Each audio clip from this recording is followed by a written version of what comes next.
আমরা এখন যোগ্য, আমি নমিনেশন পেয়েছি, মাকে সালাম করতে পারি। তারপর কখনো থেমে থাকিনি। বিশাল গাড়ি বহরের মধ্যে দিয়ে হঠাৎ সরকারি গাড়ি থেমে গেলেন, নিজে ভাইটার দিক থেকে নেমে গেলেন। আমার কোন পথ পদবি নাই, মাঠের মধ্যে একা একা হাঁটছি। ডাকলেন, লাভ দিয়ে পড়ে, ম্যাডাম তোমাকে ডাকছে। নিজে ভাই বিশ্বাস করছেন না, একটা অল্প বয়সী ছেলের জন্য গাড়ির বহর থেমে গেছে। বারবার হাত ছেড়ে দেওয়ার পরেই সেই সড়কের মধ্য মাঠের গাড়ির কাছে আমাকে নিয়ে গেলেন। মা বললেন, তোমার শরীর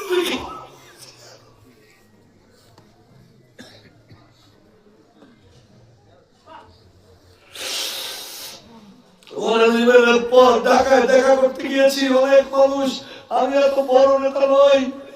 দোতলা থেকে ম্যাডাম নামলেন, দূর থেকে হাত ইশারা দিয়েছেন। আমারও সেই বাধা সিনিয়র নেতাদের আব্দুল সালাম বাদেন, ওই বাধা দেখে তার শক্তি প্রয়োগ করে সবার সামনে আমাকে দিয়ে গেলেন। আমার এক কথা, তোমার চেহারা এত খারাপ কেন? বললাম, ম্যাডাম আমার পিঠের ভাই, আমার ছোট ভাই পৃথিবী থেকে হারিয়ে গেছে, যে আমার চলার সাথী। চুপ করে থেকে বললেন, সাহস রাখো, ধৈর্য ধরো, শরীরের দিকে খেয়াল রাখো। এর আগে দক্ষিণ কোরিয়ার সফর নিয়ে গেলেন 3 দিনের নোটিশে। আমাকে বললেন, আলমগীরকে খবর দাও। আমি জানিও না, আমার বাবাও বিশ্বাস করে না। শুধু বললাম, আব্বা ডিসি বলছে আমাকে এখনই গাড়ি করে ঢাকায় যেতে হবে, আমি নাকি কোরিয়া যাব। তিনি বললেন, কোরিয়া তো কি তোর যাওয়া ঠিক, তুই ব্যবসা বাণিজ্য কর। আব্বা বুঝেছে আমি হয়তো চাকরি টাকরি নিতে যাব।